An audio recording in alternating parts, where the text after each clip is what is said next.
हर हर महादेव। श्री शिवाय नमस्तुभ्यम। आप सभी कमेंट में हर हर महादेव अवश्य लिखिएगा। आइए आज के वीडियो में हम प्रदोष की व्रत कथा का श्रवण करेंगे। प्रदोष के दिन भगवान शंकर और माता पार्वती की विधि विधान से पूजा अर्चना करने के बाद प्रदोष की व्रत कथा का श्रवण अवश्य करना चाहिए। आइए अब प्रदोष व्रत की पौराणिक कथा का श्रवण करते हैं। एक ग्राम में एक दीनहीन ब्राह्मण रहता था। उसकी धर्मनिष्ठ पत्नी प्रदोष व्रत किया करती थी। उनके एक पुत्र था। एक बार वह पुत्र गंगा स्नान को गया। दुर्भाग्यवश मार्ग में उसे चोरों ने घेर लिया और डराकर उससे पूछने लगे कि उसके पिता का गुप्त धन कहाँ रखा है। बालक ने दीनता पूर्वक बताया कि वे अत्यंत निर्धन और दुखी हैं। उनके पास गुप्त धन कहाँ से आएगा। चोरों ने उसकी हालत पर तरस खाकर उसे छोड़ दिया।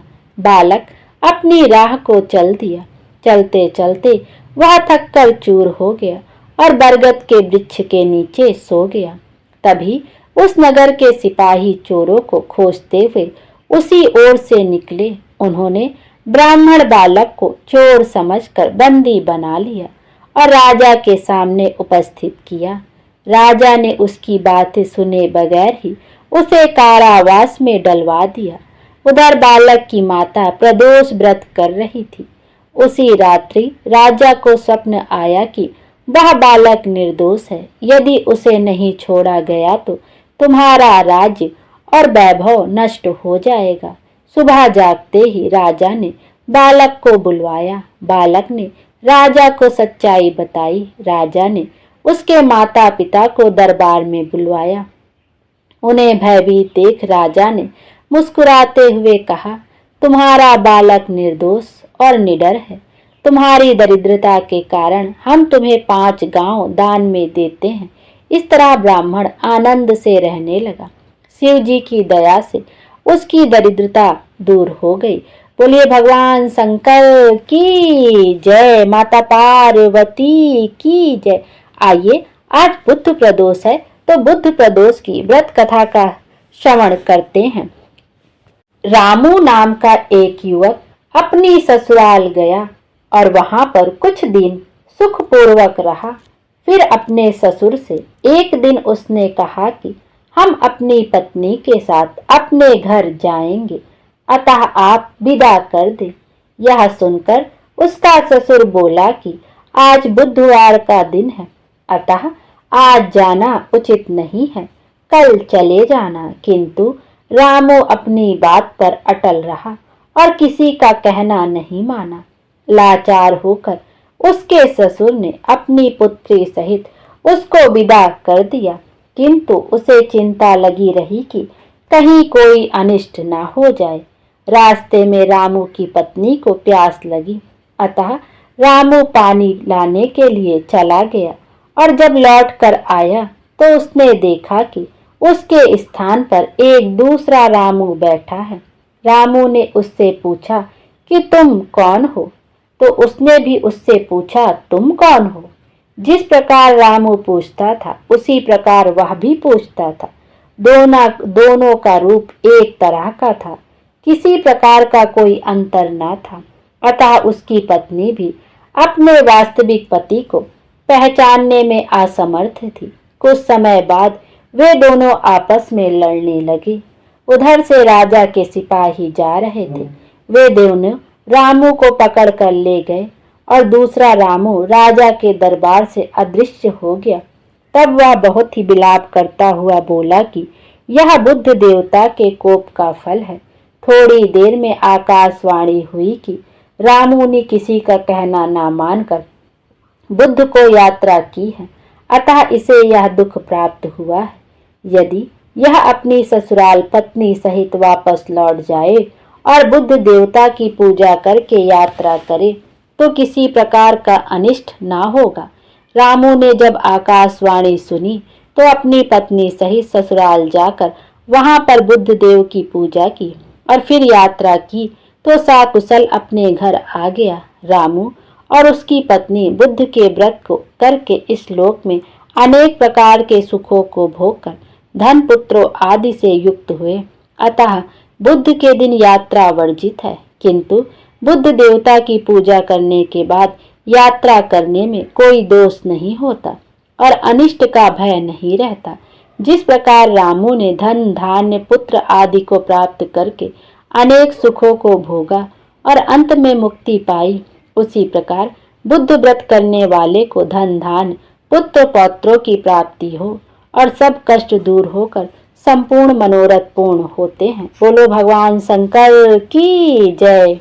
ये अब प्रदोष व्रत की एक अन्य कथा का भी श्रवण करते हैं। यह प्रदोष व्रत की कथा स्कंद पुराण में वर्णित है। पूर्व काल में विक्रम नगर नामक एक नगरी में एक ब्राह्मण परिवार निवास करता था। उस परिवार के मुखिया की अचानक मृत्यु हो गई। ब्राह्मण की मृत्यु के पश्चात ब्राह्मणी भिक्षा मांगकर अपने परिवार का पालन पोषण करने लगी।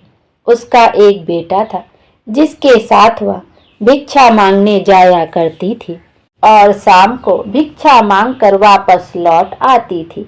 इस तरह से उसका गुजर बसर होता था। एक दिन जब वह शाम में भिक्षा लेकर लौट रही थी तो उसकी नजर नदी किनारे एक नौयुवक पर पड़ी। जब वह उसके पास गई तो उसने देखा कि वह बालक घायल अवस्था में दर्द से कराह रहा था। ब्राह्मणी को यह देखकर बहुत कष्ट हुआ और दया भाव के चलते वह उस नवयुवक को अपने घर ले आई। उस बालक का नाम धर्मगुप्त था, जो कि विदर्भ का राजकुमार था, लेकिन ब्राह्मणी को इस बारे में कोई जानकारी नहीं थी। अपने बेटे की तरह ब्राह्मणी ने उसका पालन पोषण किया और एक माँ की तरह पूरे स्नेह के साथ उसका ध्यान रखा। इसी तरह परिवार में तीनों का समय व्यतीत होने लगा। कुछ समय पश्चात ब्राह्मणी दोनों बालकों के साथ मंदिर गई। वहां उनकी भेंट ऋषि सांडिल्य से हुई। ऋषि सांडिल्य ने ब्राह्मणी को बताया कि जो बालक उन्हें मिला है वह विदर्भ देश के राजकुमार हैं। उन्होंने आगे धर्मगुप्त के अतीत के बारे में बताते हुए कहा कि शत्रुओं की सेना ने उसके राज्य पर आक्रमण कर दिया था और इस युद्ध में उसके पिताजी वीर गति को प्राप्त हो गए थे।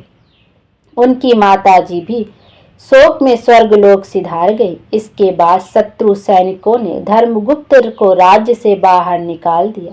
राजकुमार धर्मगुप्त की यह दुखद कहानी सुनकर ब्राह्मणी बहुत उदास हुई। ऋषि सांडिल्य ने ब्राह्मणी के कष्टों को देखते हुए उसे प्रदोष व्रत करने की सलाह दी। ऋषि की आज्ञा से दोनों बालकों ने भी अपनी माँ के साथ शिव जी की आराधना और प्रदोष व्रत करना शुरू कर दिया। कुछ दिन बाद दोनों बालक वन में घूम रहे थे, तभी उन्हें कुछ गंधर्व कन्याएं नजर आई। ब्राह्मण बालक तो घर लौट आया, किंतु राजकुमार धर्मगुप्त की अंशुमति नाम की गंधर्व कन्या से बात होने लगी। गंधर्व कन्या और राजकुमार एक दूसरे पर मोहित हो गए। कन्या ने विवाह हेतु राजकुमार को अपने पिता से मिलने के लिए बुलाया। दूसरे दिन जब वह पुनः गंधर्व कन्या से मिलने आया तो गंधर्व कन्या के पिता ने बताया कि वह विदर्भ देश का राजकुमार है। गंधर्व राज को भगवान शिव ने सपने में दर्शन देकर अपनी पुत्री का विवाह राजकुमार धर्मगुप्त से कराने की आज्ञा दी। भगवान की आज्ञा मानकर गंधर्व राज ने अपनी पुत्री का विवाह राजकुमार धर्मगुप्त से करवा दिया। इसके बाद राजकुमार धर्मगुप्त ने गंधर्व सेना की सहायता से विदर्भ देश पर पुनः आधिपत्य प्राप्त कर लिया। राजकुमार ने ब्राह्मणी के पुत्र को अपनी सेना का प्रधानमंत्री नियुक्त किया। इस प्रकार प्रदोष व्रत करने के फलस्वरूप अंततः उन तीनों लोगों के सभी कष्ट दूर हो गए। बोलो भगवान शंकर की जय। कथा सुनने वाले सभी भक्तजनों पर भगवान शिव की कृपा सदैव बनी रहे। बोलिए भगवान शंकर की जय। माता पार्वती की जय। हर हर महादेव। भोले बाबा हम सब की मनोकामना पूर्ण करें और हमारे जीवन को खुशियों से भर दें। Thank you.